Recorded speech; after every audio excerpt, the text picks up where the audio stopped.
বৃষ্টি কিন্তু প্রচুর পরিমাণে বেড়ে চলেছে। আর এমনি কিছুক্ষণ চললে মনে হচ্ছে রাঁচিতে বন্যা নিশ্চিত। Hello guys, welcome back to my channel Indrajit Babu blog. তোমরা আরেকটা জিনিস লক্ষ্য করো, তোমরা দেখো বৃষ্টির সাথে সাথে দেখো হুল পড়ছে, হুল হুল যেটা বলে বরফ বরফ।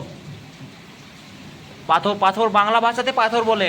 দেখো দেখো লক্ষ্য করো, ওই দেখো একটা, এই দেখো একটা দুটো আসছে এখন, আস্তে আস্তে বাড়তে যাবে। এই তো এই দেখো একটা। এবার কিন্তু হাওয়াটা অনেক জোরে দিচ্ছে, কিছু করার নেই বন্ধুরা। রাঁচিতে আজ বন্যা হবে, কারণ এত ঝড় বৃষ্টি 2 ঘন্টা থেকে প্রায় চলছে, এখনো তো শেষ হয়নি। কখন শেষ হবে সেটাও জানি না। আকাশে এখনো মেঘ লেগেই আছে। এত হাওয়া, এত বৃষ্টি, আজকে বন্যা হবে রাঁচিতে। কোনো করার নেই, কেউ বাঁচাতে পারবে না। 3 ঘন্টা পর চলে এলাম, 3 ঘন্টা পরও দেখছি স্যাম হয়ে আছে। জল কিন্তু কমে না, বৃষ্টি কিন্তু হাওয়াও কমে না, হাওয়া বাড়তেই যাচ্ছে। আজ জানি না কি হবে রাঁচিতে।